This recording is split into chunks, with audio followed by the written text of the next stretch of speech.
نحمده ونصلي ونسلم على سيدنا ومولانا رسوله النبي الأمين المتين الحنين الكريم الرؤوف الرحيم. أما بعد فأعوذ بالله من الشيطان الرجيم. بسم الله الرحمن الرحيم.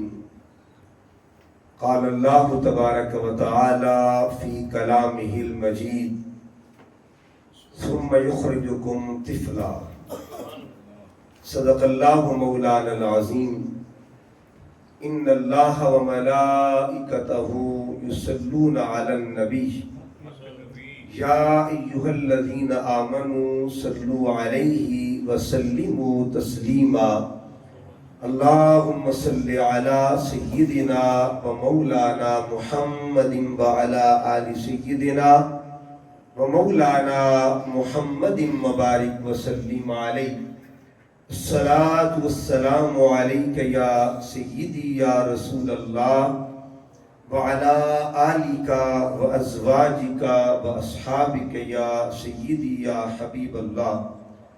الصلاة والسلام عليك يا سيدي يا عالم ما كان وما يكون وعلى آلك وأزواجك وأصحابك يا سيدي يا نور الأفئدة والعيون.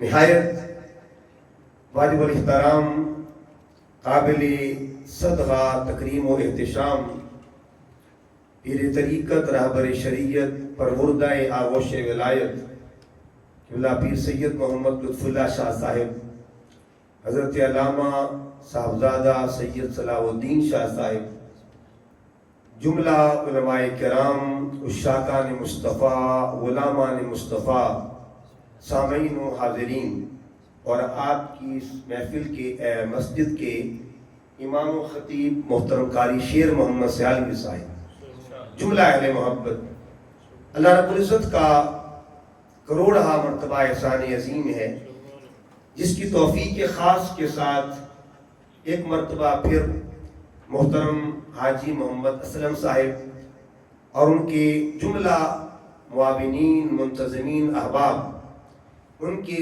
حکم پر، ان کی دعوت پر آپ احباب کی زیارت کر رہے ہیں اور آپ کو اپنا سبق سنانے کے لیے حاضر ہیں.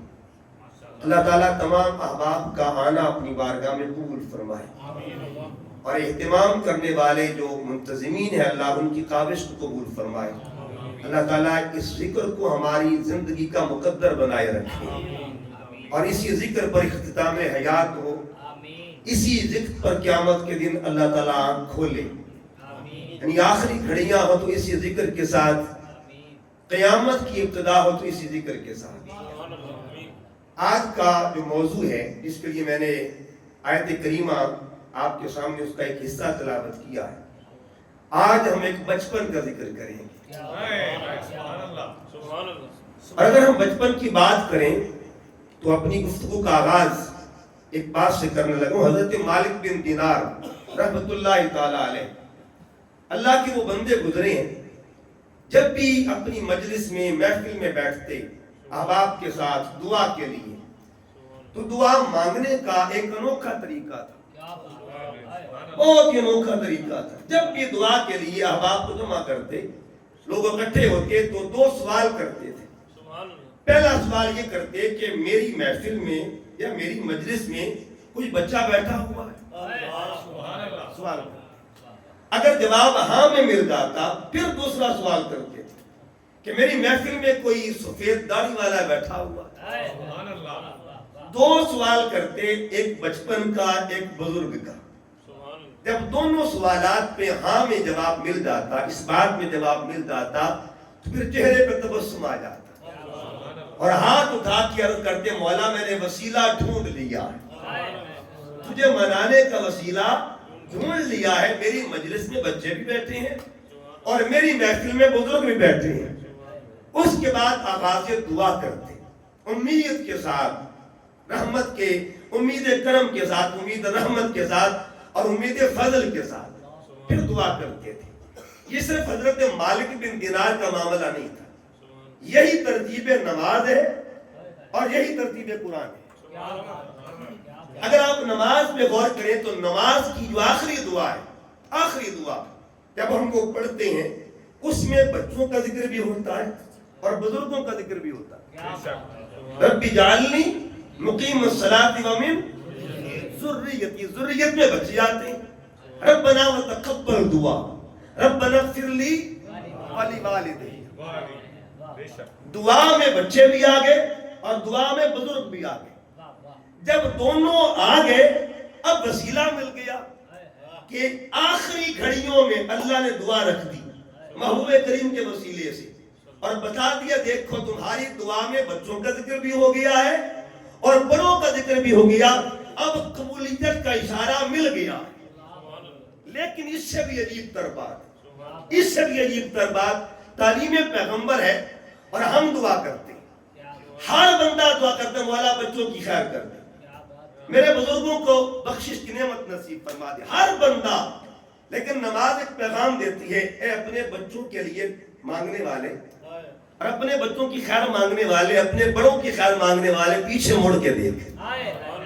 دعا سے پہلے ایک درود بھی آتا ہے، دعا سے پہلے ایک درود بھی آتا ہے۔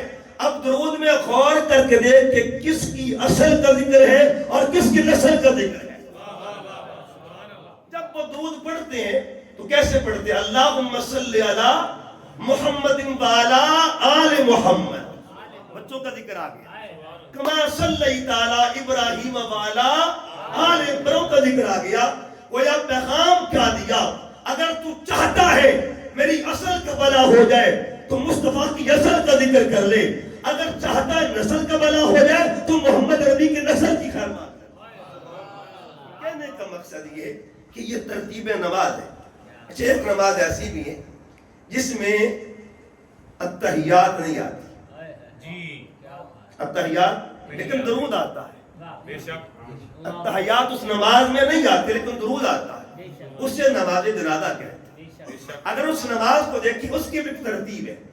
ترتیب کیا ہے؟ آپ جب دعا مانگتے تو دعا اینڈ پہ، نماز جنازہ کی 3 سنتیں ہوتی۔ کتنی سنتیں جی؟ ثنا پڑھنا، درود پڑھنا اور دعا پڑھنا، یہ 3 سنتیں، 2 فرائض اور 3 سنتیں۔ آخری جو سنت ہے وہ دعا ہے۔ اب دعا پہ غور کیجیے، بڑوں کا ذکر بھی آتا ہے اور بچوں کا ذکر بھی۔ اللہم اغفر لحینا ومیتنا وشاہدنا وغائبنا، آگے کیا آتا ہے جی؟ وصغیرنا، یہاں صغیر ہی رہتے ہیں، وصغیرنا۔ اس کا مطلب یہ ہوا دعا کے لیے تیرا صغیر کام آ سکتا ہے تو بتا آل محمد کے صغیر کی شان کا عالم کیا ہے، کربلا کے صغیر کا مقام کا عالم کیا ہے۔ اللہم اغفر لحینا ومیتنا وشاہدنا وغائبنا وصغیرنا وکبیرنا، یا اللہ میرے بچوں کی اور ہمارے بزرگوں کی بخشش فرما دے۔ یہاں بھی وہی ترتیب ہے کہ اپنے بچوں کے لیے مانگنے والے اور اپنے بڑوں کے لیے مانگنے والے پیچھے مڑ کے دیکھ۔ ایک درود بھی رکھا ہوا ہے، اللہم صلی علی محمد وعلی آل محمد کما صلیت وسلمت وبارکت ورحمت وترحمت علی ابراہیم وعلی آل ابراہیم انک حمید مجید۔ کہنے کا مقصد یہ ہے اللہ نے دعا کو مقبول بنانے کے لیے مصطفیٰ کی اصل کا ذکر بھی رکھا ہے اور نسل کا ذکر بھی رکھا ہوا ہے۔ یہ جو دعاؤں میں بچوں کا ذکر کرنا یہ کوئی اس بات کی بات نہیں، بلکہ اگر ہم اپنی تاریخ کو کھول کے دیکھیں اور اپنے اکابر کو دیکھیں، اور میں 2-3 نام لیتا ہوں۔ ایک نام ہے ایران میں پیدا ہونے والے، شہر شیراز کے اندر ایک ہستی گزری ہے جن کو شیخ سعدی کہا جاتا ہے رحمۃ اللہ علیہ۔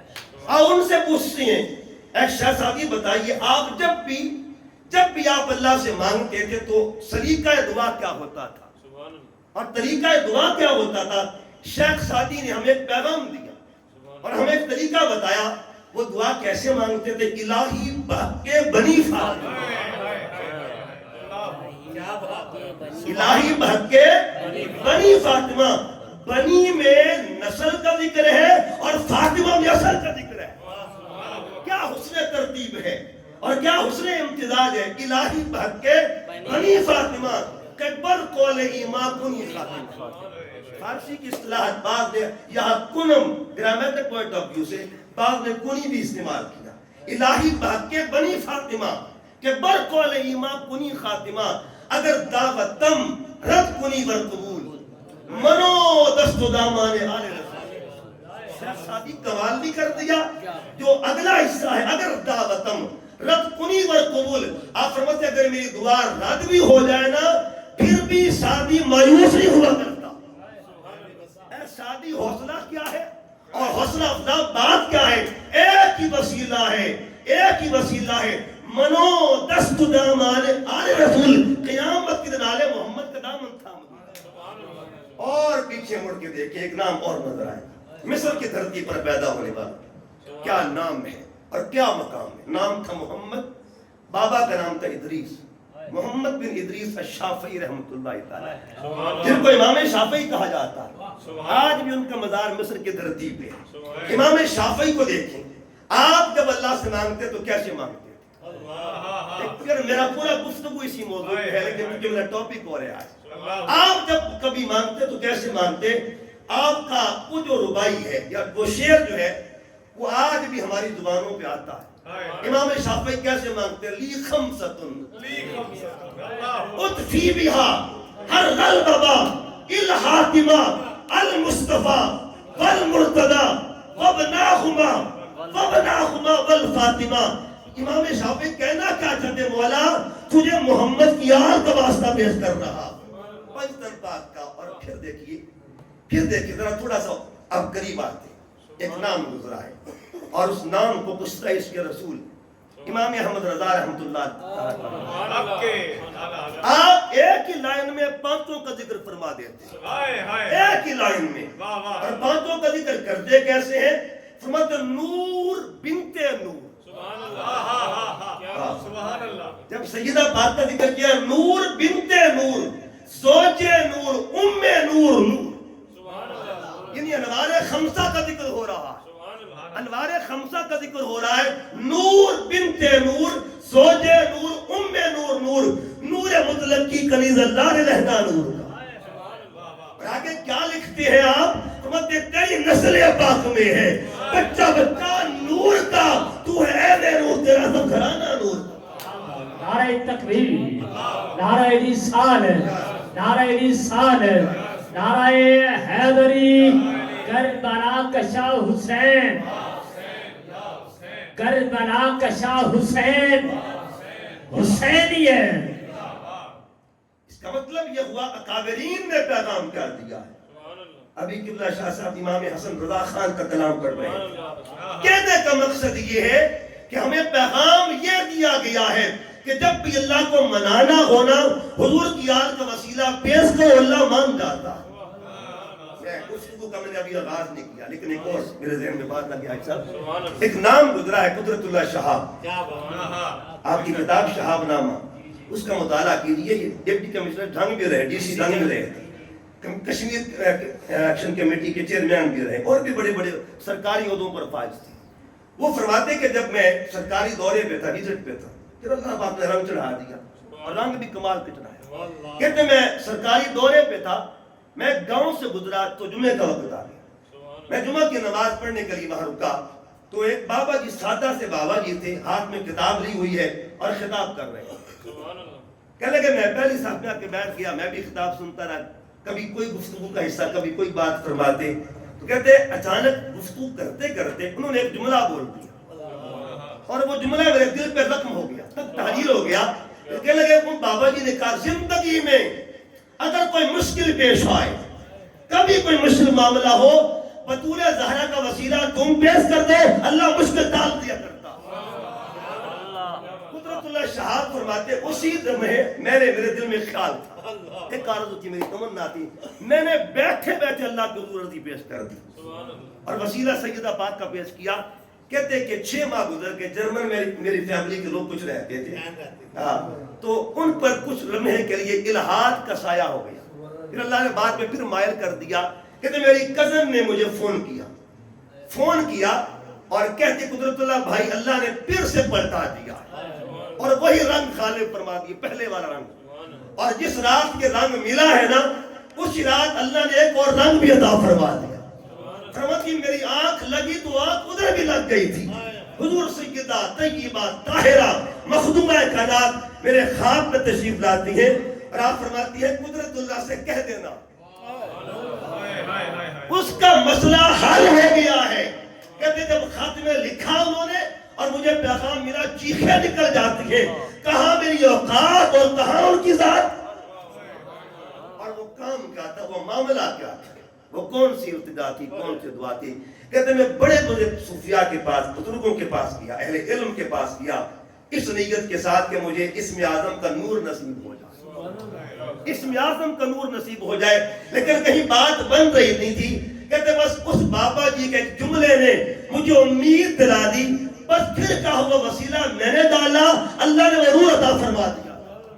فرماتے 3 دن کے بعد پھر ایک بات معاملہ ہوا، رات کو سویا خواب میں خواجہ قطب الدین بختیار کاکی رحمۃ اللہ تعالی حضور بابا صاحب کے مرشد کامل آپ بھی میرے خواب میں آتے ہیں، فرماتے قدرت اللہ مبارک ہو۔ تو میں بڑا حیران ہوں، میں نے کہا حضور خیریت تو ہے، یہ بڑے بڑے پیغام مل رہے ہیں۔ فرمایا جب اپروچ بڑی کی جائے نا، جب وسیلہ بڑا پیش کی جائے تو بڑے بڑے لوگ آتے ہیں مبارکبادیاں دینے کے لیے۔ کہنے کا مقصد یہ ہے، اصول قرآن بھی بتاتا ہے۔ اب دیکھیے گا یہ اصول قرآن بھی سن لیجئے، یہ قرآن ہے، ہم اس نے ترتیب کو دیکھیں کہ کس کے صدقے ہمیں ملتا ہے اور کن کے وسیلے سے ہمیں ملتا ہے۔ یہ 22واں پارہ پڑھیے، اللہ پاک نے ہم سب کا ذکر کیا، ہمارے گھروں کا ذکر کیا ہے۔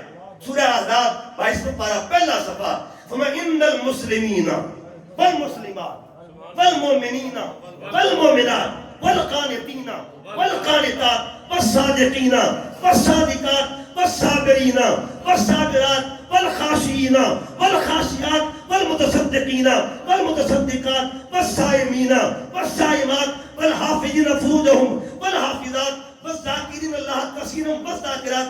10 منصب مردوں کے اور 10 خواتین کے، بولا ملتے کیسے ہیں؟ کوئی وسیلہ کوئی ذریعہ کا پیچھے مڑ کے دیکھو، پچھلی آیت پہ غور کرو، اس سے جو پچھلی ماقبل جو آیت ہے، اللہ فرماتا ہے انما یرید اللہ لیذہب عنکم الرجس اہل البیت ویطہرکم تطہیرا۔ اے منتب ڈھونڈنے والے، آل محمد کے در پہ تم آ جاؤ، اللہ سے خلوص فرما دے گا۔ یہ ترتیب قرآن ہے، جس نے بھی پانا ہے نا، جس نے بھی پانا ہے، جس نے بھی پانا ہے، باہر بات دور نہ نکل جائے۔ اللہ قرآن مجید میں فرماتا ہے، اور آج بھی ہم نے اللہ سے مانگنا ہے، اللہ پاک سے مانگنا ہے، اور مانگنا کیسے؟ تاریخ کربلا کو اٹھا کے دیکھیں۔ اگر ہم اپنی زندگی پہ غور کریں تو ہمارے بھی 2 رخ ہیں، ایک ہمارا اول، ایک ہمارا آخر۔ اول کو دیکھیں تو اذان، اور اینڈ کو دیکھیں تو آتے ہوئے اذان ہوئی اور جاتے ہوئے نماز، اتنے قلیل وقت میں آئے اور چلے۔ ہمارا اول اذان اور اینڈ کیا ہے؟ یہ ہماری کل جو ہے اس دنیا کی زندگی ہے، اور ایک روز کی زندگی بھی ہے۔ روز کی زندگی، ہماری آنکھ کھلتی ہے تو فجر کی اذان ملتی ہے، آنکھ بند ہو تو عشاء کی نماز کے ساتھ، روز کی حیات ہو تو تب بھی اذان اور نماز۔ اسی طرح آپ دیکھیں کل زندگی ہو تب بھی اذان اور نماز۔ زندگی کے لیے اذان اور نماز ضروری ہے۔ لیکن آؤ کربلا چلتے ہیں، اسلام سے پوچھتے ہیں، اے اسلام بتا، جب کربلا میں تجھے زندگی ملی تھی تب اذان کس نے دی تھی؟ تب نماز کس کی تھی؟ مؤذن کون تھا؟ امام کون تھا؟ آپ کی مسجد میں اب اذان ہوتی ہے، ہو سکتا ہے مؤذن کی فیملی کوئی اور امام کا خاندان کوئی اور، عام معاملے میں مؤذن کسی اور فیملی کا، امام کسی اور فیملی کا، لیکن یہ ایسی اذان اور نماز، مؤذن بھی اسی گھر کا اور امام بھی اسی گھر کا، مؤذن بھی اسی گھر کا، امام بھی، اور پھر مؤذن اور بھی بن سکتے تھے، بڑے بڑے جوان وہاں موجود تھے، لیکن مؤذن کا انتخاب کیوں کیا گیا؟ آپ کو پوچھے، تمام احباب اہل محبت پوچھیں، اسلام کی زندگی میں اذان کس نے دی تھی اور نماز کس کی تھی؟ اسلام کے حیات کے مؤذن کو اکبر کہا جاتا ہے اور امام کو حسین کہا جاتا ہے۔ امام کو حسین کہتے ہیں، ایک ہی گھر ہے. اور پھر جو کامن چیز ہے نا، کامن چیز وہ کیا ہے؟ مؤذن بھی شبیہ ہے مصطفیٰ ہے، اور امام بھی شبیہ ہے مصطفیٰ. کیا کتنا کمال کا تعلق تھا. کا زندگی دیکھنی ہے نا دیکھو، مؤذن کسے کہتے ہیں اور امام کسے کہتے ہیں. اسی طرح بات آگئی بچوں کی. اسی جگہ اسلام کو زندگی ملی. میں نے کہا جب کوئی مقبول بات ہونی ہونا تو بچے بھی ضروری ہیں اور بزرگ بھی ضروری ہیں. اس زندگی میں بچپن بھی تھا اور بچپن بھی تھا. بچپن بھی تھا اور ایک بچہ وہ تھا جو 6 ماہ کا تھا، اور ایک ہستی وہ بھی تھی جو 56 سال کی تھی. اسلام تیری زندگی میں بچہ بھی آ گیا، تیری زندگی میں بزرگ بھی آ گیا. ہم نے پوچھا اسلام بتا، جب تجھے بقا ملی تھی تو بتا یہ کس بچے کا صدقہ تھا، اور بتا کون سا بزرگ تھا. کہ میری زندگی میں جو بچہ شامل ہے اسے اصغر کہتے ہیں، اور جو بزرگ شامل ہے اسے حسین کہا جاتا ہے. یہ اسلام، یہ اسلام. اور قرآن کہتا ہے، قرآن بچوں کا ذکر کرتا ہے. اور قرآن مجید کے کچھ آیتیں پڑھتے ہیں اس حوالے سے کہ بچوں کا کردار کیا ہوتا ہے اور بچوں نے کس کس موڑ پر اپنا کردار نبھایا. بچے بھی وفادار ہوتے ہیں اور بچوں نے بھی بڑے بڑے کام کیے ہیں. قرآن گواہی دیتا ہے. قرآن فرماتا ہے ثم یخرجکم طفلا، ہم نے تمہیں بچپن کی صورت میں نکالا اور بچپن کی نعمت عطا فرمائی. جب یہ قرآن فرماتا ہے کہ بچپن کی نعمت عطا فرمائی تو اب قرآن مجید کی روشنی میں کچھ بچوں کا ذکر کرتے ہیں. قرآن کہتا ہے بچے جو ہوتے ہیں نا، ان میں بھی کچھ بچے ایسے ہیں جو ناموس پیغمبر پہ بھی بات کرتے ہیں. پیغمبر کی عزت کا معاملہ آئے تو بچے بولا کرتے ہیں، بچے کلام کرتے ہیں، بچے دفاع کر سکتے ہیں. اور جس بچے نے دفاع کیا قرآن نے اس کا ذکر کیا. آپ پڑھیے سورۃ یوسف. جب حضرت یوسف کا معاملہ ہوا زلیخا کے ساتھ، آپ زلیخا نے حضرت یوسف علیہ السلام پر ایک حملہ کیا اس وقت، لیکن اللہ رب العزت عصمت پیغمبر کو محافظ ہوا کرتا. اب کیا ہوا؟ پیچھے پیچھے زلیخا، آگے آگے یوسف علیہ السلام. اب جب یہ بات ہوئی تو عزیز مصر باہر کھڑا ہوا تھا، اس کے پاس شکایت گئی تو عزیز مصر نے کہا کہ کون گواہی دے گا یوسف علیہ السلام. قرآن فرماتا ہے کہ گواہی دینے کے لیے کوئی وکیل نہیں آیا تھا، کوئی بڑا آدمی نہیں آیا تھا. کون آیا تھا؟ اور اللہ نے انتظام کیا کیا. قرآن کہتا ہے اس کے خاندان میں سے، زلیخا کے خاندان میں سے ایک بچہ گواہی دیتا ہے. اور بچہ کتنے دن کا تھا؟ اس میں اختلاف روایت، مفسرین نے اختلاف کیا. ایک روایت یہ بھی 7 دن کا بچہ تھا. اب 7 دن کے بچے کو یہ ٹریننگ کون دے رہا تھا؟ پھر دیکھیے قرآن مجید کو اگر پڑھے نا تو بچے نے صرف اتنا نہیں کہا، سمپل یہ نہیں کہا تھا کہ یوسف علیہ السلام پاک دامن ہے. اس نے دلائل پیش کیے تھے، اس کے آرگومنٹس تھے، اور اس نے دلائل دے کے کہا کہ یوسف علیہ السلام پاک دامن ہے. اب ان دلائل کو اللہ قرآن بنا رہا. اس نے کہیں کانا قمیصو قد من قبل فصدقت وهو من الكاذبین. اگر قمیض آگے سے پھٹا ہوا ہے پھر زلیخا سچی ہے، اگر قمیض پیچھے سے پھٹا ہوا ہے پھر زلیخا جھوٹی ہے. پھر زلیخا، میں یوسف علیہ السلام کی طرف تکذیب کی جو ہے نا وہ نسبت بھی نہیں کروں گا. ترجمہ کی صورت میں بھی ایک مثال دے رہا ہوں. قرآن مجید کو پڑھیے گا. یوسف علیہ السلام تو بڑی ہستی ہے نا. جب ان کے بھائیوں نے ان کا کرتا جو تھا واپس لے کے آئے نا، جب کرتا بابا کے سامنے کیا وجاؤ والا قمیصی بدم کذب، راستے میں بکری ذبح کی، اس کا جھوٹا خون اس کرتے کو لگایا اور بابا کو سامنے آ کے پیش کر دیا کرتا. قرآن کیا کہتا ہے؟ احتیاطی لفظ دیکھے قرآن کا. اللہ فرماتے تیرے آگے یوں ہے دبے رچے. فصحا عرب کے بڑے بڑے، کوئی جانے منہ میں زبان نہیں بلکہ جسم میں جان نہیں. کیسی فصاحتیں ہیں، بلاغتیں ہیں جو آقا صلی اللہ علیہ وسلم کی نسبت سے ہمیں ملی ہوئی ہیں. وما ينطق عن الهوى. اب جب یہ بات ہوئی نا تو اب یہاں پہ دیکھیے گا، جملہ سنیے گا، وجاؤ علی قمیصہ بدم کذب. قرآن کہتا ہے قمیض سچا تھا، خون جھوٹا تھا. اور قمیض کیا ہوتا ہے؟ یہ نسبت خارجی ہے، وجود نسبت داخلی ہے. اب یہ ٹوپی میں نے پہنی ہے، یہ مستقل میرے وجود کا حصہ، یہ نسبت خارجی ہے. اور سر نسبت داخلی ہے، قمیض نسبت خارجی، بدن نسبت داخلی. اس کا مطلب یہ ہوا جن کی نسبت خارجی کی پاک دامنی کا یہ مقام ہے ان کے وجود کی شان کا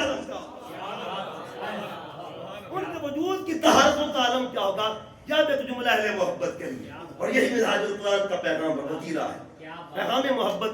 اب دیکھیے جس نسبت کو، جس قمیض کو کچھ لمحوں کے لیے نسبت یوسف مل جائے، نسبت یوسف مل جائے، اللہ اسے جھوٹا ہونے نہیں دیتا۔ اور جو صدیق کل بھی مصطفیٰ کے ساتھ تھے، آج بھی مصطفیٰ کے ساتھ تھے، ان کی شان کا نعرہ تحقیق، نعرہ تحقیق، نعرہ تحقیق۔ اس کا مطلب یہ ہوا، قرآن کہتا ہے وَجَاءُوا عَلَىٰ قَمِيصِهِ بِدَمٍ كَذِبٍ۔ قرآن مجید نے فتویٰ دیا کہ یوسف علیہ السلام کی شان اور مقام کیا ہے۔ پھر دیکھیے گا جب یہ بات آ گئی تو اب ہم دیکھتے ہیں اس بچے نے کیا کہا کہ یوسف علیہ السلام سچے۔ اب قرآن کہتا ہے کہ جس بچے نے بچپن میں دفاع یوسف کیا، اگر اس کا یہ مقام ہے اور اس کی یہ شان ہے تو پھر سوچئے ذرا، سمجھئے ذرا، ایک بچہ دفاع یوسف کر رہا ہے اور کربلا میں ایک بچہ دفاع دین محمد کر رہا ہے۔ جو بچہ دفاع یوسف کرے اگر اس کے چرچے ضروری ہے تو دفاع محمد کی شان کا عالم کیا ہوگا، ان کی عظمت کا عالم کیا ہوگا۔ جس بچے نے حضور کے دین کا دفاع کیا، اور پھر دیکھیے کیا کمال، یہ اہل محبت جھومیں گے، وہ بچہ بول کر دفاع کر رہا ہے، وہ بچہ بول کر دفاع کر رہا ہے اور اس کی خاموشی دفاع بن رہی ہے۔ کبھی تصور کیجئے، اور جس عسکر کی خاموشی کی طاقت کا یہ عالم ہے، اس کے کلام کی شان کا عالم۔ حسینیت، حسینیت، حسینیت، حسینیت، کیا بات ہے، اس کے کلام کی شان کا عالم۔ پھر دیکھیے گا، آؤ کچھ وہ تو چلو نبوت تھی، اب میں ولایت کی بات کر رہا ہوں۔ اللہ ولایت کی ناموس ولایت کے لیے بھی دفاع کے طور پر بچوں کا انتظام کرتا ہے۔ پر یہ بخاری شریف، حضرت جریج اللہ کے ولی تھے، جب ولی تھے نا تو ماں کے کہنے پر کچھ معاملات میں، یعنی وہ نفل پڑھ رہے تھے، نماز پڑھ رہے تھے، ماں نے آواز دی تو جریج ایک بار بلایا، دو بار، تین بار، جب جریج حاضر نہ ہوئے نا تو ماں نے کہا اللہ کرے تو مرنے سے پہلے کسی بد عورت کا منہ دیکھے، بری عورت کا منہ دیکھے۔ ادھر ماں نے زبان کھولی، ادھر قلم چل گیا، ادھر قلم چل گیا۔ جب قلم چلا، اب وہ جو خانقاہ میں بیٹھا ہوا تھا، جریج خانقاہ گئی، سب کچھ گیا، تباہ ہو گیا۔ جو کل تک خانقاہ میں تھا آج وہ عدالت میں کھڑا ہوا، قاضی کے سامنے، لیکن سر جھکا ہوا ہے۔ کسی نے بولی ماری اور بول کر کہا لگتا ہے قصور ہے اس لیے تو سر جھکایا ہوا۔ کہا نہیں، اس عورت کا مجرم نہیں ہوں، کسی اور کا مجرم، اس بی بی کا مجرم نہیں ہوں، ایک دن کی مہلت دے دو، میں معافی مانگ کے آ جاؤں اور پھر کل بات ہو۔ مہلت مل کے رات ماں کے قدموں میں بیٹھ جاتے، ہم معاف کر دی، معاف کر دی۔ ادھر ماں نے معاف کیا، ادھر قلم پھر کاٹا، تقدیریں بدل جاتی ہے۔ اب اگلے دن وہی جریج، وہی عدالت ہے، وہی قاضی ہے، لیکن آج مایوسی نہیں ہے، آج اعتماد ہے، اور مکمل اعتماد کے ساتھ سر اٹھایا ہوا ہے۔ کسی نے پوچھا جریج خیر تو ہے؟ جریج نے کہا آج میں بولوں گا، بلکہ آج میں نہیں بولوں گا، آج اللہ کسی اور کو بلوائے گا۔ اب اس جریج نے کیا کیا، اس نے وہ جو بچہ تھا وہ لے کے آئی بی بی جس نے الزام لگایا، اس بچے کے پاس گئے، اس نے کہا یا غلام من ابوک، اے بیٹے بتا تیرا بابا کون ہے، تیرا باپ کون ہے؟ تو اس نے جریج کا ذکر، دیکھیے ترتیب کیا ہے یہاں، امام کسرانی نے ایک بات لکھی ہے کہ جب پوچھا یا غلام من ابوک، تیرا باپ کون ہے؟ اب سمپل سی بات تھی، جواب دیتے بابا کون ہے، جواب دیتے بابا کون ہے۔ اس نے باپ کا ذکر بعد میں کیا، جریج کا ذکر پہلے کیا۔ حدیث بات کی ایک شرح یہ بھی ہے، اور مختلف کتب کے اندر متفق جو ہے اس میں یہ کلام نہیں، لیکن باقی کتب کے اندر یہ بات موجود ہے، اور اس کے امام قسطلانی نے کلام کیا ہے کہ ولی کا ذکر پہلے کیا تھا اور الزام کا جواب بعد میں دیا۔ کہنے کا مقصد یہ اللہ تعالیٰ ایک بچے کے ذریعے اپنے ولی کا دفاع کروا رہا ہے۔ اور اگلی بڑی خوبصورت حدیث بات، اس میں ایک اور کمال دیکھیے گا، ہوا یہ کہ ایک عورت تھی، خاتون تھی، اس کی گود میں بچہ ہے۔ اب اچانک یہ متفق علیہ حدیث، بخاری اور مسلم دونوں کے اندر یہ حدیث موجود ہے، اچانک آگے سے ایک شخص گزرتا بڑی شایان شان کے ساتھ اور بڑے پرتباق طریقے کے ساتھ وہ بڑا بنٹھن کے گزر رہا ہے، تو جو عورت تھی نا اس نے اس شخص کو دیکھا اور دیکھ کر دعا دی. دعا کیا کی کہ میری گود میں جو بچہ ہے نا مولا، اللہم اجعل ابنی مثل ھذا، مولا اس کا طرح میرا بچہ بنا دے، میرے بچے کو ایسا بنا دے. اب یہ دعا ماں کر رہی ہے، لیکن پھر کہا وہ فترک الثدی واقبل الیہ فنظر الیہ، بچے نے پستان سے پیچھے منہ ہٹایا، دودھ پی رہا تھا ماں کے، پیچھے منہ ہٹایا اور اس نے بندے کو دیکھا غور سے. جب بندے کو دیکھا نا تو بچے نے بول کر کیا کہا، اللہم لا تجعلنی مثلہ، اے اللہ مجھے اس بندے جیسا نہ بنانا. ماں بڑی حیران تھی، بول کہاں سے رہا ہے، یہ کلام کر رہا ہے. تھوڑی دیر ہوئی، ایک خاتون تھی، اس کو زنجیروں میں جکڑا ہوا تھا، لے کے لوگ جا رہے تھے، اور عورت نے پھر بولا کلام کیا، اللہم لا تجعل ابنی مثل ھذا، مولا میرے بچے کو اس جیسا نہ بنانا، اس جیسا نہ بنانا. جب یہ بات ہوئی نا تو بچے نے پھر بول کر کہا، اللہم اجعلنی مثلھا، مولا مجھے اس جیسا بنا دے. وہ بی بی بڑی حیران ہے، اس نے کہا تو کردہ کی پہ ہے، آخدہ کی پہ ہے، تو کیا کلام کر رہا ہے. اس نے کہا ماں جو پہلے گزرا تھا وہ ظالم تھا. اس کا مطلب یہ ہوا بنی اسرائیل کے ایک بچے کو اگر کسی ظالم کے ظلم کا شعور ہو سکتا ہے تو شعور اصغر کے مقام کا علم بتائیے کیا. گلشن عام آل محمد کے پھول کا مقام کا علم اور ان کی شان کا علم کیا ہوگا. جب یہ بات ہوئی تو کہنے کا مقصد یہ ہے اللہ بچوں سے کلام کرواتا ہے. پہلا ظالم تھا، اس کی خبر دی، اور بعد میں مظلوم کی خبر بھی دی. بچہ جانتا تھا کہ ظالم کون ہے اور مظلوم کون ہے. پھر دیکھیے گا آقا اسلام کی ذات طیبہ، حضور اسلام جب اس کائنات میں جلوہ گر ہوئے، حضور نے بھی کلام کیا، اور آقا اسلام کے اس کلام کا فیض آگے نسل کو بھی نصیب ہوا. کلام کیا کیا، ہم دنیا میں آتے ہیں تو آ کے دودھ کی فکر کرتے ہیں. عام بچہ دنیا میں آئے تو دودھ کی فکر کرتا ہے. کبھی سوچا ہے حضور جب تشریف لائے تو فکر کس کی تھی؟ امت ہی آئے تو فکر دودھ کی کرے. میرے کریم آقا اس کائنات میں جلوہ گر ہوئے. سیدہ آمنہ سلام اللہ علیہ فرماتی ہے میں نے خود دیکھا میرا لال ابھی دودھ نہیں پی رہا تھا.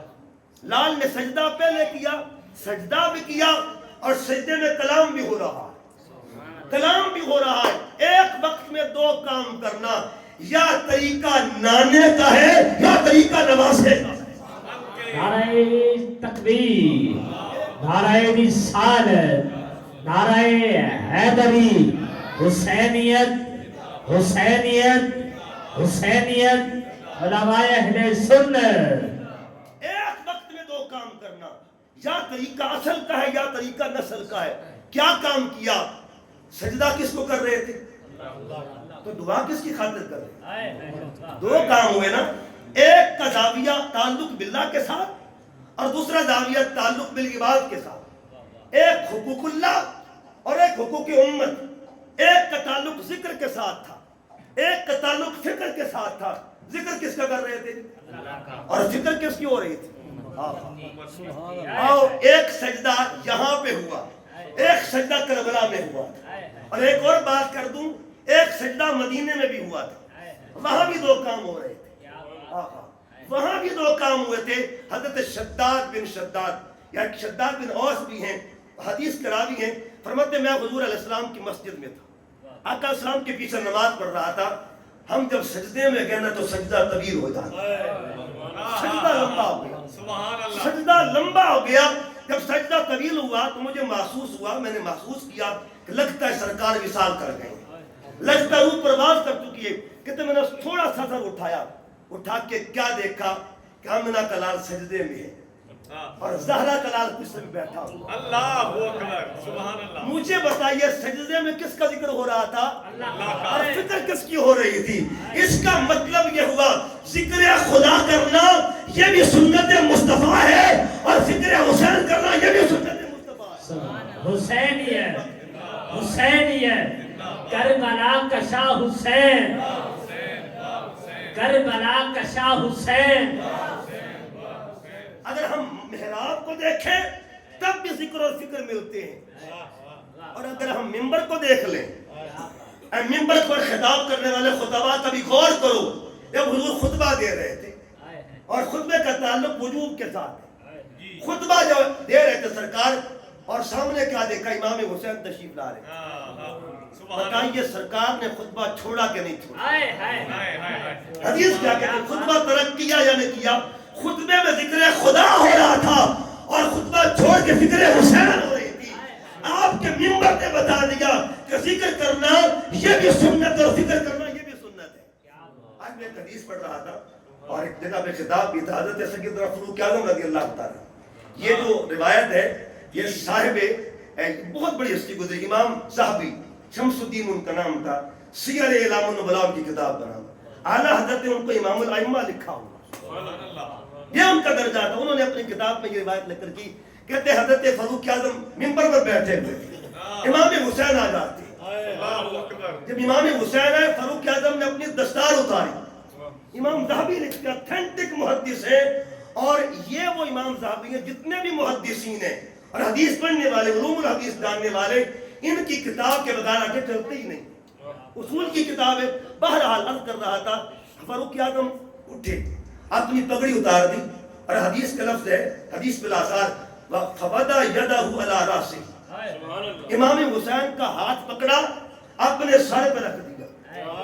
حضرت عمر فاروق نے، امام ذہبی لکھتے ہیں، سر پہ رکھا اور رکھ کر کیا فرمایا کہ حسین یہ جو میرے سر پہ بال اگے ہوئے ہیں، اللہ رؤوسنا، ہمارے سروں پر جو بال ہے نا وہ یا آپ کے صدقے سے ہے، وہ اللہ کے کرم کے بعد وہ آپ کے کرم کے ساتھ۔ کہنے کا مقصد یہ بتا دیا کہ خطاب کر رہے ہیں، خطبہ دے رہے ہیں، خطبے کو دوران ذکر کس کا ہوتا ہے اور فکر کس کی ہوتی ہے۔ بات دور نہ نکل جائے، آگے چلتے ہیں۔ حضور کے بچوں کا ذکر قرآن کیسے کرتا ہے؟ میں نے کہا کہ بچوں کو شامل ضرور کرنا چاہیے، بڑے مارکے میں بچے شامل کیے جاتے ہیں، لیکن جملہ بڑے مارکہ میں بچے شامل کیے جاتے ہیں، وہ مارکہ مباہلے کا ہو یا وہ مارکہ کربلا کا ہو۔ اب پڑھیے قرآن پاک کی سورہ آل عمران، مباہلے میں بچے شامل تھے کہ نہیں تھے؟ سامنے کون تھا؟ عیسائی وفد تھا، عیسائی گروہ تھا، اور وہ دلائل لے کے آیا اپنے عقیدہ تثلیث کے قائل تھے، دلائل لے کے آتے ہیں۔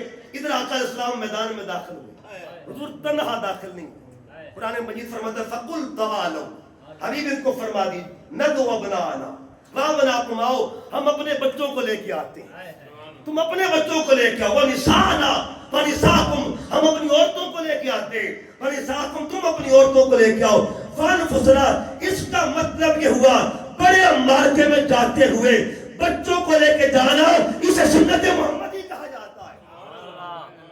امام حسین سے بڑھ کر سنت پر عمل کرنے والا کون؟ بڑے مارکوں میں۔ اچھا پھر کیا ہوا؟ جب یہ بات ہوئی نا تو آقا علیہ السلام نے فرمایا اے حسن، اے پیارے حسین، تم نے بس اتنا کرنا ہے، دعا نہیں کرنا، تم نے بس آمین کہنا، صرف آمین کہنی ہے، صرف آمین کہنی ہے۔ ابھی آمین کہیں نہیں گئی تھی، آمین کا بھی حکم دیا کہ میں جو ہاتھ اٹھاؤں گا تم نے بس آمین کہنا ہے۔ مجھے بتائیے مباہلے میں جن کی آمین کی طاقت کو عالم یہ ہے، اگر کربلا میں دعا کر دیتے پھر حال کیا ہو جاتا، پھر حال کیا ہوتا۔ لیکن سنیے کربلا میں وہ دعا کے منصب پر نہیں تھے، رضا کے منصب پہ تھے۔ دعا کا درجہ نیچے ہوتا ہے، رضا کا درجہ اوپر ہوا کرتا ہے۔ دعا والے نہیں تھے، باہر رضا والے تھے۔ بہرحال ادھر آمین، اچھا آمین بھی نے کہا، خاموش رہے، ابھی خاموش تھے بچے کہ اسقف بولا، عیسائیوں کا پادری بڑا، اس نے کہا یا ایھا النصارى ارجعوا وراءکم، اے نصرانیوں واپس لوٹ جاؤ، میں دیکھ رہا ہوں مصطفیٰ کے دائیں بائیں، محمد عربی کے دائیں بائیں، مسلمانوں کے نبی کے دائیں بائیں دو نور نظر آ رہے ہیں۔ اگر انہوں نے ہاتھ اٹھا دیے اور ان دو بچوں نے صرف آمین کہہ دیا، ابھی کہا نہیں تھا، اگر کہہ دیا تو قیامت تک ہماری نسل زندہ نہیں رہے گی۔ اس کا مطلب یہ ہوا ابھی خاموش تھے حسن و حسین، عیسائی لوٹ کے چلے گئے، جن کے بچوں کی خاموشی کی طاقت کا یہ عالم ہے، ان کے کلام کی طاقتوں کا عالم کیا ہو، کلام کی طاقتوں کا عالم کا۔ آگے بڑھ رہا ہوں امام حسین، اور اس کے بعد آؤ اس طرف چلتے ہیں کہ امام عالی مقام کے بعد پھر یہ چونکہ عادت پڑی ہوئی تھی کہ میدانوں میں بچے لے کے جاتے ہیں، بڑے مارکے تو بچے لے کے جاتے ہیں.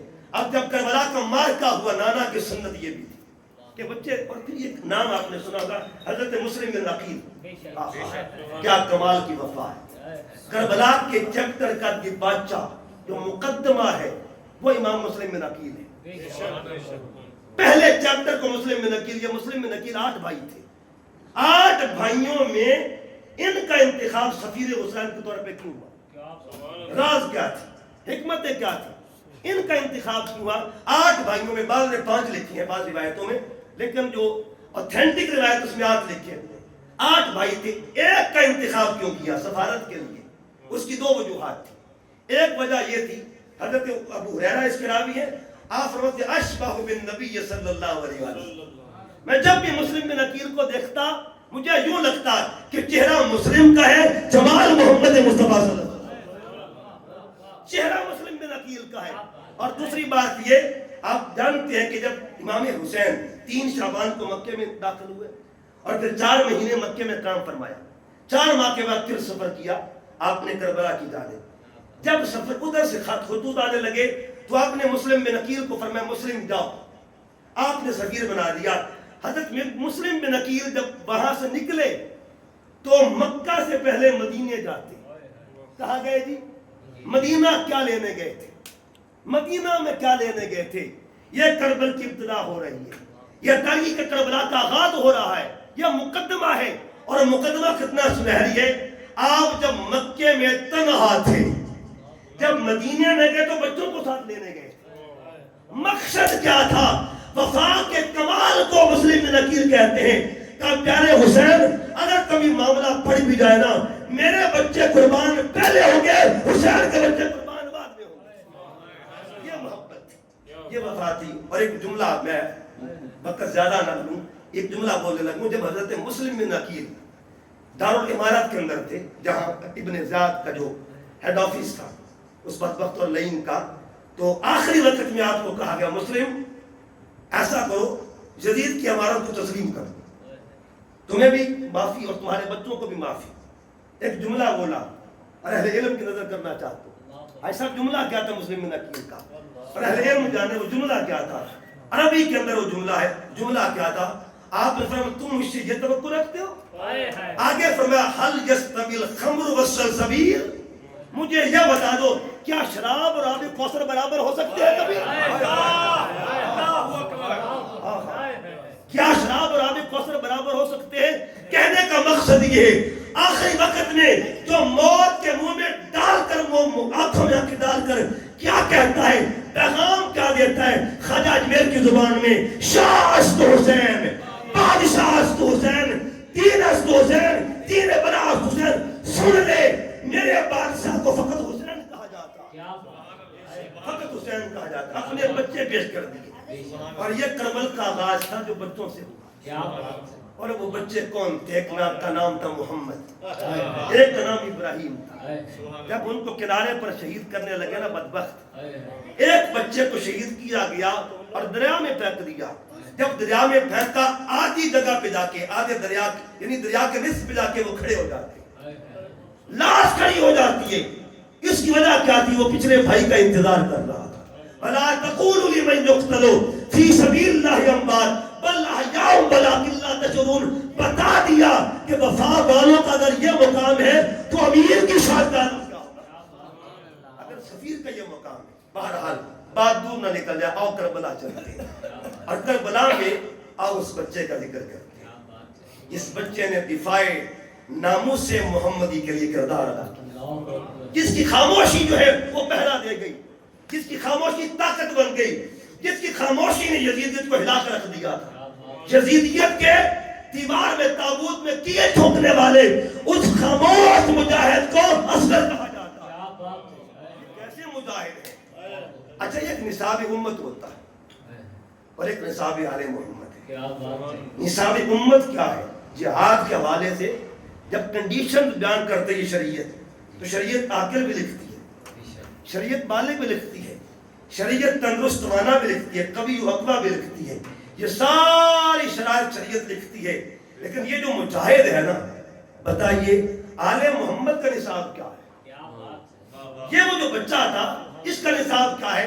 یہ جو بچہ تھا یہ تو ابھی ایام رضاعت میں تھا، اور ایام رضاعت میں کسی بچے کا جانا، آقا اسلام کا اپنا شہزادہ جب ایام رضاعت میں گیا نا، حضرت ماریہ قبطیہ پریشان ہوئی، آنکھوں میں آنسو تھے، سرکار فرماتے ماریہ کیوں پریشان ہے؟ عرض کی آقا میرا بچہ بھی دودھ پی رہا تھا، اللہ کے حضور حاضر ہو گیا، سرکار فرماتے ماریہ اب بھی تیرا بچہ دودھ پی رہا ہے۔ اللہ نے کفالتوں کے انتظام کر دیے ہیں۔ ایام رضاعت میں بچے کا جانا دکھ تو ہوتا ہے، تکلیف تو ہوتی ہے، مگر صدقے جا اس ماں کی عظمتوں کی جسے ام رباب کہا جاتا ہے، اور ام رباب نے حق ادا کر دیا، حق کی ادا کیا۔ اگر تاریخ پڑھ کے دیکھیں، پیچھے مڑ کے دیکھیں، آپ کو صفا مروا کی وادی ملے گی۔ صفا مروا کی وادی میں ایک ماں کا کردار بھی ہے اور بچے کا کردار بھی ہے۔ اس کا مطلب یہ ہوا جو وفاؤں کے کردار کو قیامت تک کے لیے کمال دے دیں، یا بی بی حاجرہ کہا جاتا ہے، جو ام رباب کہا جاتا ہے۔ حسینیت ایک بار پڑھ کے دیکھ تاریخ کربلا، ایک بار پڑھ کے دیکھ تاریخ کربلا، 6 ماہ کے صغیر نے کیا کام کر دیا، جتنا دیا ہے خون نانے کے دین کو، جتنا دیا ہے خون نانے کے دین کو، اصغر نے ماں کا دودھ بھی اتنا نہیں پیا، اصغر نے ماں کا دودھ بھی، اصغر نے ماں کا دودھ بھی اتنا نہیں پیا، اور ان کی فضیلت کا راز سب پہ عیاں ہوتا تو کیا ہوتا، زمین پہ ان کے قدم کا ایک نشان ہوتا تو کیا ہوتا۔ ارے 6 ماہ کی عمر میں، چھوٹی سی عمر میں اتنا بڑا کام کر گیا، ننھا علی اصغر جمع ہوتا تو کیا ہوتا۔ آؤ ذرا آخری 10-15 منٹ میں ہم آنکھوں کا وضو کروا لیں اور آؤ اس ننھے مجاہد کا ذکر کریں، امام عالی مقام کے اس شیر خار کا ذکر کریں۔ یاد رکھیے یہ حضرت علی اصغر کو لے کے میرا امام کیوں کھڑا ہوا تھا، یہ کیا معاملہ تھا، اس کا ایک پس منظر ہے، اس کا ایک بیک گراؤنڈ ہے، اور اس کے پیچھے ایک داستان اور عہد ہے۔ عہد کیا تھا؟ مدینہ طیبہ چلتے ہیں، مدینہ پاک میں میرے آقا بیٹھے ہوئے تھے، حضور کی گود میں 2 شہزادے بیٹھے تھے، ایک کا نام ابراہیم تھا اور ایک کا نام حسین تھا۔ جبرائیل امین حاضر ہوئے، عرض کی یا رسول اللہ، اللہ نے بھیجا ہے، اور اللہ تعالیٰ فرماتا ہے کہ محبوب ایک رکھ لیں ایک دے دیں، جس کو چاہے رکھ لیں اور جس کو چاہے دے دیں۔ اب میرے کریم آقا نے کس کو رکھا اور کس کو بار دیا، کس پر مارا؟ میرے نبی نے، میرے پاک نبی نے اپنا بیٹا ابراہیم اپنے شہزادے حسین پہ بار دیا۔ یہ ایک عہد تھا، ایک وفا ادا ہو رہی ہے، اور ادا کے بدلے میں وفا بھی کرنا تھی۔ ادھر مدینہ میں ایک داستان یہ تھی، کس پر اپنا بچہ بار دیا تھا، اور کربلا بھی سوال کرتی ہے کس پر اپنا بچہ بار دیا۔ جو مدینے میں اپنا بچہ حسین پر بار دے اس ذات کو ذات محمد کہا جاتا ہے، اور جو کربلا میں اپنا اثر نانے میں بار دے انہیں حسین کہا جاتا ہے۔ امام علی مقام امام حسین لے کے کھڑے ہوئے، حضرت ام رباب، اور یہ جو حضرت رباب تھی نا، شب عاشور جس رات معاملہ تھا، ہر خیمے میں قرآن پڑھا جا رہا، سبحان اللہ، خیموں میں قرآن بھی پڑھا جا رہا تھا، اور ہر خیمے میں مائیں اپنے بچوں کو تربیت دے رہی تھی، وفائیں سکھا رہی تھی۔ ہر ماں اپنے جوان کو، سیدہ زینب اپنے بچوں کو تربیت دے رہی تھی کہ کل کیسے قربان ہونا ہے، کل کیسے دین پہ اپنی جان کو قربان کرنا ہے۔ اور تاریخ یہ کہتی ہے کہ جب میرا امام چلتے چلتے ہر خیموں کو دیکھتے ہیں، جب ام رباب کے خیمے میں آئے نا، وہاں تو 6 ماہ کا شیر خار تھا، اب ام رباب جھولا بھی جھلا رہی ہے اور اللہ سے دعا بھی کر رہے، مولا میری یہ قربانی قبول فرما لینا۔ میرے امام نے کہا رباب پریشان کیوں ہوتی ہے، تیری قربانی ہر قربانی پہ غالب آ جائے گی، اس قربانی نے یزیدیت کو تباہ کر کے رکھ دینا ہے۔ پھر کیا ہوا، میرا امام اپنے شہزادے کو لے کے جب میدان میں جاتے اتمام حجت کے لیے، اور آخری لمحوں میں خطبہ دیا حضرت اصغر کو لے کے، صرف اس لیے وہاں بھی سخاوت کا پہلو تھا. اب بھی اگر بات آ جاؤ، لیکن پھر کیا ہوا؟ ایک بدبخت، ایک لعین جس کا تیر چلتا ہوا آتا ہے، جسے ہرملا کہا جاتا ہے. اب اس تیر کی کیفیت کیا تھی؟ اس کے 3 کنارے تھے، اور وہ تینوں واقعے جب پیوست ہوتے ہیں نا، تاریخ کربلا لکھتی ہے، اور اس کو یہ حضرت نعیم الدین مراد آبادی رحمۃ اللہ علیہ نے بھی لکھا. وہ تیر جب اڑتا ہوا آتا ہے، میرے امام کے بازو تک چلا گیا. جب بازو میں گیا نا، میرے امام نے خون جو تھا اصغر کا اپنے چلو میں لیا، اور چلو میں لے کے یہاں ابن کثیر نے بھی لکھا ہے. آپ کبھی اوپر دیکھتے ہیں، کبھی نیچے دیکھتے ہیں، وہ خون کتنا وزنی تھا. جب میں کبھی حدیث پاک پڑھتا ہوں نا، حضور فرماتے ہیں انی تارک فیکم الثقلین، میں تمہارے اندر 2 وزنی چیزیں چھوڑ کے جا رہا ہوں. ایک کو قرآن کہتے ہیں، ایک کو آل محمد کہا جاتا ہے. قرآن کتنا وزنی ہے؟ کہ لو انزلنا ھذا القرآن علی جبل لرأیتہ خاشعا متصدعا من خشیۃ اللہ. آل محمد کتنے وزنی ہے. تاریخ یہ کہتی ہے، دیکھو کربلا میں کون کس کا خون لے کے کھڑا ہوا ہے اور کون کیا کہہ رہا ہے. کبھی خون اوپر کرتے ہیں تو استطاعت نہیں ہے آسمان میں، خون نیچے کرتے ہیں استطاعت نہیں ہے. میرے امام نے خون اپنی مبارک داڑھی پہ ملا اور بتا دیا کہ جس اصغر کا خون اتنا وزنی ہے، اس اصغر کے اپنے مقام کا عالم کیا ہوگا. امام علی اصغر، آپ کو جب شہادت کا مقام ملا اور شہادت کے عہدے پہ فائز ہوئے، تو یاد رکھیے ہمارے بچے بھی دنیا سے جاتے ہیں. جب دنیا سے جاتے ہیں، ہم بچوں کے جانے پر دعا پڑھتے ہیں، اللہم اجعلہ لنا فرطا واجعلہ لنا اجرا وسخرا واجعلہ لنا شافعا و مشفعا. اگر بچی جائے تو اللہم اجعلھا لنا کہتے ہیں.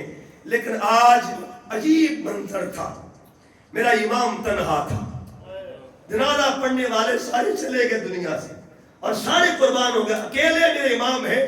اور امام کیا کر رہے ہیں؟ امام اصغر کو لے کے کھڑے ہوئے ہیں.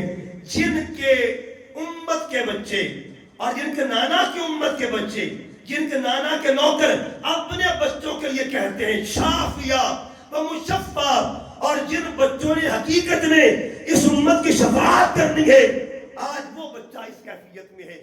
میرے امام نے کیا کیا؟ چھوٹی سی قبر کھودی اور قبر میں حضرت علی اصغر کو دفن کیا. اب اگلی جو تاریخ ہے نا، وہ بڑی عجیب ہے. تاریخ کے 2 زاویے ہیں. تاریخ یہ کہتی ہے جناب اصغر کو دفن کر دیا گیا اور دفن کرنے کے بعد وہی قبر ہے. اور دوسری تاریخ یہ کہتی ہے زاویہ کہ جب کربلا کا واقعہ ہو چکا تو شہداء کے سر جمع کیے جانے لگے. یزیدی فوج کہتی فلاں کا سر کہاں پہ، فلاں کا سر کہاں پہ ہے. جب سارے سر اکٹھے کر لیے نا، ایک لعین نے کہا جو وہ بچہ جو حسین کی گود میں شہید ہوا تو اس کا سر کہاں پہ؟ اس کا سر ڈھونڈ کے لاؤ. تاریخ یہ کہتی ہے کہ کسی بدبخت نے کہا کہ میں نے خود اپنے آنکھوں سے حسین کو دفن کرتے دیکھا. اس مقام پہ چلتے ہیں، اس مقام پہ چلتے ہیں، باقی وجود کو رکھ دیں گے، گلا ہم کاٹ کے لے جائیں گے. اس لیے تاریخ کانپتے ہوئے کہتی ہے امام علی اصغر کو 2 بار شہید کیا گیا. ایک بار کلی طور پہ، ایک بار جزوی طور پہ شہید کیا گیا. جب سر ہائے مبارک جو تھے وہ نیزوں پہ رکھے گئے نا، تو تاریخ کا ایک قلمدان یہ بھی کہتا ہے جب یہ قافلہ آل محمد کا کوفے کی طرف جا رہا تھا، جو 120 کلومیٹر، امام زین العابدین سرکار جو تھے وہ فرماتے ہیں میں اللہ نے مجھے کمال جرأت دی تھی، کمال استقامت دی تھی، کمال صبر دیا تھا، لیکن جب میں ایک سر کو دیکھتا تھا نا، میرا ضبط ٹوٹ جاتا تھا، ضبط کا بندھن ٹوٹ جاتا تھا. کہتے جب میں اصغر کے سر کو دیکھتا وہ معاملہ جدا تھا. آدھا نیزہ اوپر تھا، اب نیزے کا جو اوپر حصہ تھا اوپر تھا، نیزہ اندر سے گزرا ہوا تھا. کہنے کا مقصد یہ ہے جس اصغر کے قدم قدم پہ قربانیوں کے معاملے ہو، بتاؤ پھر دین کو ان کے صدقے بقا نہیں ملی کہ دور کیا ملے گی. آخری بات عرض کر کے بات دوستو یاد رکھو، بچوں نے اس دین کے ساتھ وفائیں کی اور بچوں نے دین کے علم کو بلند فرمایا. آخری بات عرض کر کے بات کو مکمل کرتا ہوں. آؤ اپنے بچوں کو حضور کے بچوں کی محبت سکھاؤ. ایک پیغام دینا چاہتا ہوں، یہ جنہوں نے شام کے ملک کا سفر کیا، یا شام کی زیارات کی ہوں. ایک شام کا بازار ہے جس کو سوق حمیدیہ کہا جاتا ہے. اس سوق میں، اس بازار میں وہ جو زندان تھا، جس زندان میں حضرت سیدہ زینب موجود تھی اور بیبیاں بچیاں موجود تھیں، اسی زندان کا جو روشن دان تھا وہ بازار میں کھلتا تھا. روشن دان جو تھا وہ بازار کی جانب تھا. شام کے اس بازار میں ایک شخص رہتا جس کا نام تھا سالم. سالم وہ عظیم آدمی تھا کہ جو زندگی بھر آل محمد کی محبت میں زندگی اس نے گزاری تھی. ایک دن ایسا ہوا جب یہ واقعہ ہوا تو سالم اس وقت نہ شام میں تھا، نہ کوفہ میں، نہ کربلا میں تھا، کسی سفر میں گیا تھا. اسے خبر نہ تھی کہ کیا قیامت آ چکی ہے. کرتا کیا تھا، ہر جمعے کو دمشق کی مسجد میں جا کے عصر کی نماز کے بعد جمعے کے دن ایک لنگر کا اہتمام کرتا. لنگر کا اہتمام کر کے آواز دیتا، بچوں کو کھلاتا تھا، بچوں کو کھانا. اسے پتا تھا کہ بچوں کو کھلا تو اللہ دعائیں قبول کر دیتا ہے. وہ بچوں کو بلاتا اور بچوں کو بلا کے ان سے ایک دعا کرواتا، بیٹو بچوں دعا کرو اللہ میرے مرشد کی خیر فرما. لوگ پوچھتے تیرے مرشد کا نام کیا ہے؟ وہ کہتے میرے مرشد کو حسین کہا جاتا ہے. لیکن آج اسے کیا خبر تھی کہ قیامت گزر چکی ہے. اسی بازار سے گزرا تہجد کی نماز کے لیے. اچانک وہ جو روشن دان تھا اس سے آواز باہر جا رہی تھی. آواز کس کی تھی؟ آخری پہر تھا، رات کا تہجد کا لمحہ تھا. سیدہ زینب سلام اللہ علیہا، آپ نے سیدہ سکینہ سے پوچھا، اے بیٹی سکینہ اس وقت تو جاگ رہی ہے، سب سو رہے ہیں؟ تو بی بی نے کیا عرض کیا پھپھو سے، پھپھو جان ایک تو یہ کہ کئی دنوں سے بھوک کا غلبہ ہے، اور دوسرا یہ ہے میں نے تہجد کے سجدے ادا کرنے. اب جب یہ بھوک کے غلبے کی بات ہے، سالم کے کانوں میں وہ جملے آئے. سالم واپس چلا گیا، اپنے گھر جاتا ہے، اپنی بیوی کو کہا کہ جلدی کر کھانا بنا، مجھے لگتا ہے یہاں کوئی بچہ بھوکا بیٹھا ہوا، کھانا لے کے جلدی بنا. اس نے کھانا تیار کیا اور کھانا تیار کر کے اپنی بیوی کو کہا جا وہاں جا کے کھانا دے کے، پتہ نہیں کون بیٹھا ہوا. ہاں جب کھانا کھلا دینا نا تو کھانا کھلانے کے بعد ان سے یہ بات ضرور کرنا کہ میرے مرشد کے لیے دعا کی جائے.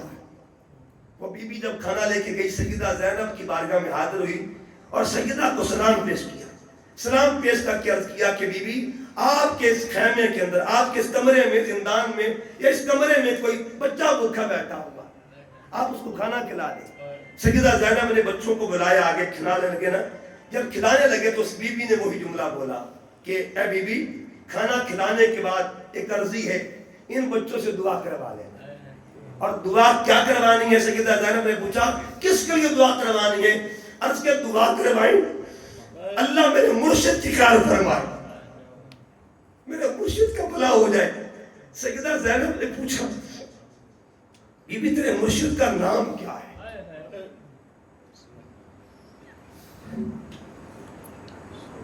کس کے لیے دعا کروانے کے لیے ہے؟ تیرے مرشد کا نام کیا ہے؟ تو اس بی بی نے کہا میرے مرشد کو حسین کہا. اللہ اکبر، اللہ. سیدہ زینب نے پوچھا تو کس حسین کی بات کر رہی ہے؟ وہی حسین جو بطول زہرا کا لخت جگر ہے، وہی حسین جو مولا علی کا بیٹا، وہی حسین جس کو مدینے میں رسول خدا کندھوں کی سواری کروایا کرتے تھے، وہی حسین جس کو زبان پہ سناتے تھے، وہی میرے مرشد ہے. اور میرے خاوند ہر جمعے کو بچوں سے دعا کرواتے ہیں، ان کا یہ شعار ہے، آپ بھی دعا کروائیں. سیدہ زینب نے پھر کیا فرمایا کہ بی بی تجھے پتا ہے تو جن کے لیے کھانے لے کر آئی ہے یہ کون ہے؟ عرض کر نہیں جانتی آپ کون ہیں، یا آپ قیدی ہیں یا آپ مسافر ہیں. آپ فرماتی بی بی جس بچی کے لیے کھانا لے کے آئی ہے نا یہ تیرے مرشد کی شہزادی ہے. اس نے کہا بی بی آپ کیا کریں گے؟ فرمایا اس کو سکینہ کہا جاتا ہے اور اس کے بابا کو حسین کہا جاتا ہے. جب یہ بات ہوئی نا اس نے جوتا نہیں پہنا، واپس مڑنے لگی، چیخ اس کی نکلتی ہے. خاوند کو بتانے کے لیے سیدہ نے پیچھے سے آواز دی اے بی بی رک جا، دعا کروا کے نہیں جائے گی تو یہاں سے؟ اس نے کہا بی بی آپ دعا کیا کرے گی؟ اب تو دعا کا معاملہ ہی رک گیا ہے.